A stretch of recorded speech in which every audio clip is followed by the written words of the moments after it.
Okay, so tell me a little bit about yourself and how you got involved in the disability community. Well, I was a high school teacher, and the year I turned 41, I decided that I was going to become this super fit mom. And I decided I was going to take up the sport of triathlon. And I was training, swimming, biking, running. And while I was out biking on a Thursday morning in the middle of July, I was hit by a car. So that changed my life entirely because I got thrown into the ditch. I sustained life-threatening injuries, including a torn trachea. I broke my nose, split open my forehead, sustained a concussion, broke some ribs.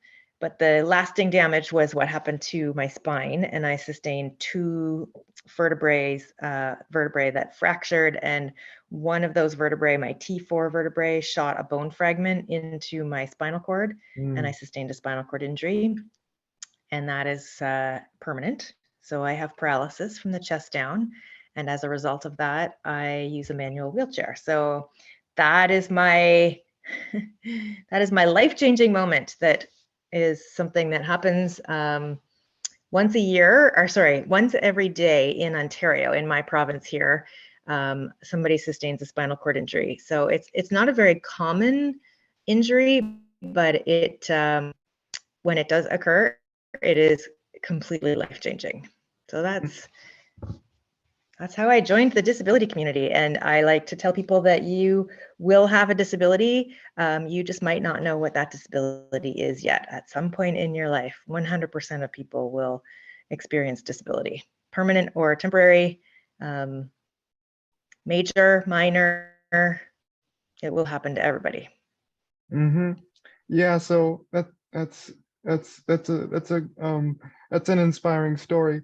If I could ask, like, what sorts of things do you do in the accessibility realm? Like, I understand that you're involved with, creating spaces that are accessible for people with disabilities.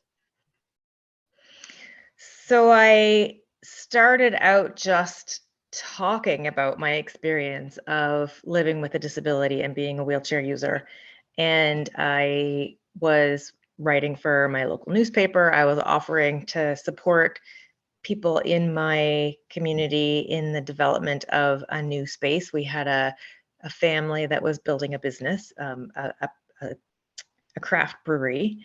And I called them up and I said, how can I help you? Because I've learned all of this about what it's like to navigate with a disability. And I very much understand that unless you are a part of the disability community, accessibility doesn't really hit home. And I wanted to help them create this brand new space that was super accessible. And they said, yes, Julie, absolutely. Please come and help us. So that was kind of my very first project. And I got to sit down with the architects and the owners, and we went through all of their designs and their plans, not just for the physical infrastructure, but also for the services that they were going to be providing. And that was kind of my first project. So since then, what I have been doing is I have been writing a blog for the past 8 years. So this was 8 years ago. And I have written 3 books, and I am an accessibility consultant, and I am a guest speaker on podcasts and on stages across the country. I just came home from Vancouver, where I spoke at the Rick Hansen Foundation Accessibility Certification Professional Conference. That's a very long title, where I talked about accessible housing. And that is one of my passions, is helping people understand the need for accessible housing and how to create it so that it helps people save their energy in their everyday activities. And my favorite project that I have done is my own house. I built my own, well, I didn't build it, but I helped design and project manage the construction of my completely wheelchair accessible home.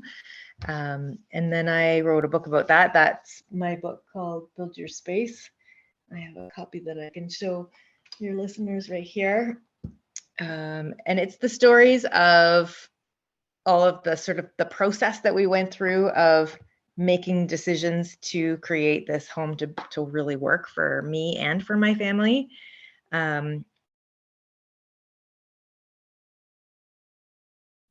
To help other people, right? Like I learned a lot about designing accessible spaces for personal, in a home. And I wanted other people to have an easier time of making those decisions and knowing what to do, because I spent a lot of time researching. Like we did house plan after house plan after house plan. We actually did 41 different versions of our house plan before we decided this was the one. And I didn't want other people to have to go through the same rigmarole and the same amount of time, because when you need an accessible home, you kind of need it like now. So that's why I wrote Build Your Space.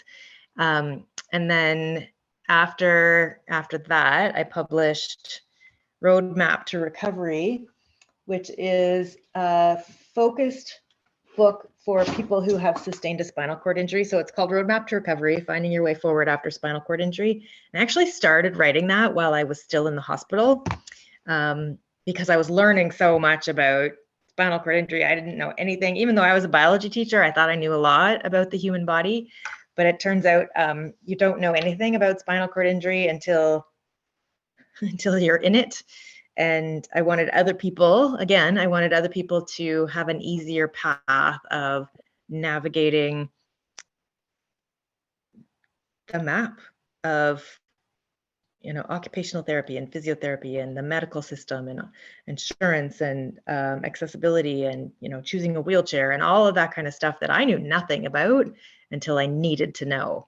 So that was a passion project. I worked with Spinal Cord Injury Ontario to create that resource so that it's the book that everybody needs, even though they don't want to have it, because you don't want to sustain a spinal cord injury, right? It's something that you find yourself in a situation and you need to know everything. So that is my second book. And then my third book is a project that I did with two friends, and they're both in the accessibility world as well. One is a code specialist and one is an architect. And we started out with the idea that people needed to know better how to design accessible bathrooms. We had done a project together where we were looking at an airport, a major international airport here in Canada, in Ottawa. And what we saw as we traveled through the building was how a really big building gets renovated in phases. So like in the 1980s, they did a section. In the 1990s, they did a section. And in the 2000s, they did a section. And so as we traveled sort of through time in this airport, we saw how accessible bathrooms, the universal washrooms, the accessible stalls in a multi-stall bathroom, we saw how they were all done slightly differently. And what we realized was nobody really knew what they were doing. So we decided we were going to write a brochure on how to create accessible bathrooms. And then we sat down and started doing it kind of mid-pandemic, or beginning, actually it was before the pandemic. And we were working across the country. I was in Ontario, Samantha was in Alberta, and Jane was in British Columbia, and we were working virtually together on this project.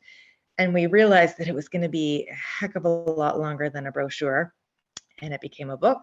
And it is a 176-page book called Building Better Bathrooms, connecting real stories with the details you need for truly accessible results. And this is what it looks like here. It's got a sort of salmon colored cover. And inside are the diagrams, the stories, the measurements, all of the details that you need to really knock it out of the park when it comes to designing and building accessible bathrooms. And the reason why we focused on bathrooms, not just because we experienced the progression of learning what accessibility is in the airport, but because it's the most important room in a space. Because if you can't access a bathroom, if you can't empty your bladder and bowels in a building, you can't stay in that building. So you can't, fly through the airport or travel through the airport. You can't go to a restaurant. You can't work out at a gym if you require accessibility and they don't have an accessible bathroom. It's a It's the number one most important room in a building. So those are my books, and that's kind of the story of how they came about, and I love them. Mm-hmm. I think they're really valuable resources for people who are looking to learn about accessibility, to learn about designing about accessibility, and for learning about constructing for accessibility. Mm-hmm. Yeah, because I was thinking about this the other day, and I was like reading this article in a magazine about about a friend that you know, has this Rambler style home. It's basically like it's basically like accessible. You know, she's got an accessible kitchen and whatnot and things like that. So like so that's my segue to my next question, which is like, what sorts of tools and strategies do you like consider when creating accessible spaces, whether it's accessible bathrooms or accessible apartments, I guess. Yeah. Right. So when I talk about accessibility, I look at it from the perspective of a three-legged milking stool. So this stool has three legs, and those three legs are safety, independence, and dignity. And when you have mastered that in a space, like when you have a safe space, when you have a space where people can operate with independence and dignity, then you have created accessibility. So that is my goal in helping people create accessible spaces, is mastering those three things so that you can sit on that three-legged milking stool and not fall off, right? It's a metaphor. But when looking at creating accessible spaces, the number one thing is actually space, like physical space. And as a wheelchair user, it's kind of the first thing that you have to think about is, do you have space to actually bring a wheelchair into that room? Is the door wide enough? Is there room enough to turn around without having to do like 100-point turn or bang your toes into the wall and all of that kind of thing? The second thing is how level, well, I don't know if it's the second thing, but another thing is how level the floor is. When you are a wheelchair user and you are on a floor that is not level, you're going to roll in the direction of the lower slope, right? Unless you put your brakes on, which, you know, some wheelchair users don't actually use brakes. So that creates a whole nother challenge. But when you have to put your brakes on enough to like sit at a table and stay at that table rather than rolling away from the table, it's just a little bit more energy that you have to consume. So one of the things when I came home from hospital, I spent 3 months in hospital. When I came home from hospital, I came home to a 115-year-old farmhouse, not accessible. 2 stories, gravel driveway, 10-acre farm. None of that is accessible.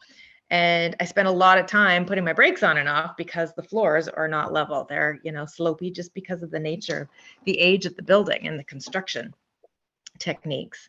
And consuming that energy, I was consuming energy I didn't realize I was consuming, because when we moved into this new house, that I made sure the builders created really level floors, because we just poured cement as our floor, so it's a slab on grade construction. I made sure that the floors were really level so that I can sit here and not roll away, and I don't have to put my brakes on. So I'm not wasting the energy of trying to keep myself in that space, or trying to, you know, having to put my brakes on and off every time I want to move somewhere.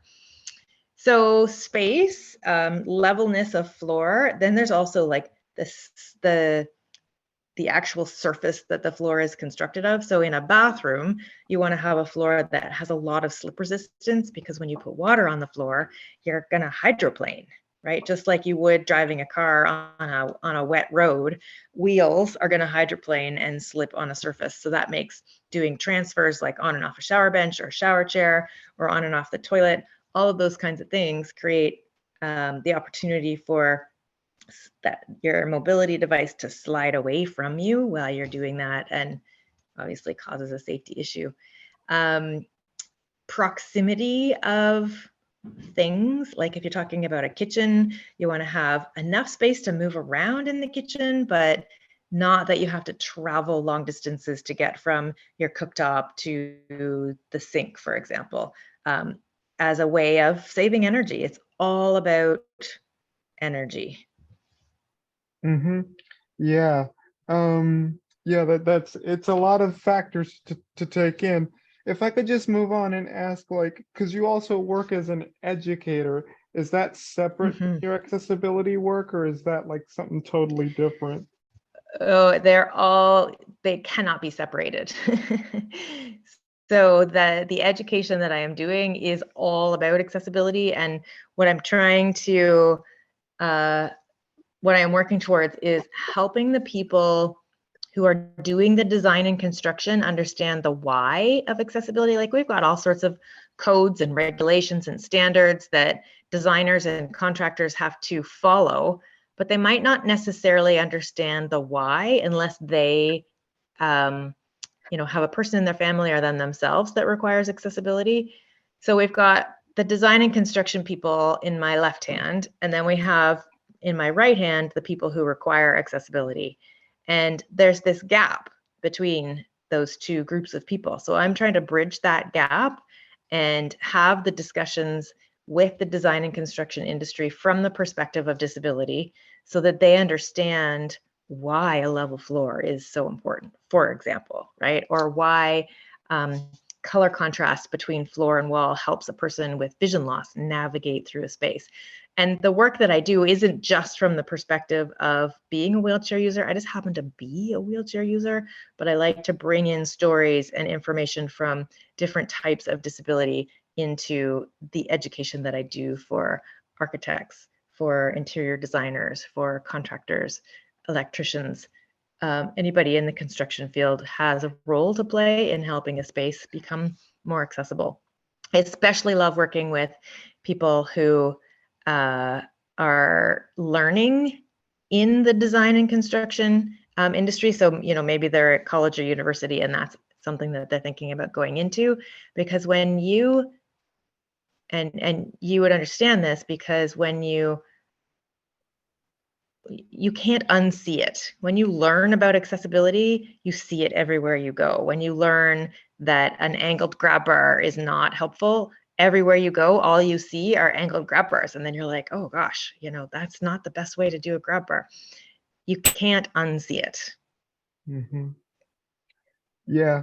My last question here is, like, how can like accessible spaces, lead to an inclusive, equitable, and accessible world? Obviously, accessibility is a huge issue, and we have still a long way to go about, doing that. But just kind of, if you can give me your take on that, like your own perspective on how we can make, how accessible spaces can lead to an inclusive, accessible and equitable world. Yeah. Mm-hmm. Well, I mentioned bathrooms before because they are the most important space. And when you have a building, say, for example, a community center, okay, and it's got a rink and a pool and like a YMCA fitness area or whatever's there, it's not an equitable space if the bathroom itself is not accessible. You can't have people with disabilities are not going to be able to play ice hockey or swim in the pool or go to the gym if the spaces themselves aren't accessible. And you are actually excluding a whole bunch of people. I had a great meeting today with a team of people, and one of the architects at my meeting said, she likes to frame it like this: how many people would you like to exclude? Right? Nobody actually designs thinking, yeah, I'm going to exclude this whole group of people. But that's exactly what's happened in buildings where accessibility is not taken into consideration. They're actually excluding a whole segment of the population. And here in Canada, 22% of the population identify as having a disability. So if you're not creating spaces that are accessible, you are actually excluding potentially 22% of the population. So when we start, we're not just starting, it's been happening for a long time, but it seems to be a slow moving vehicle.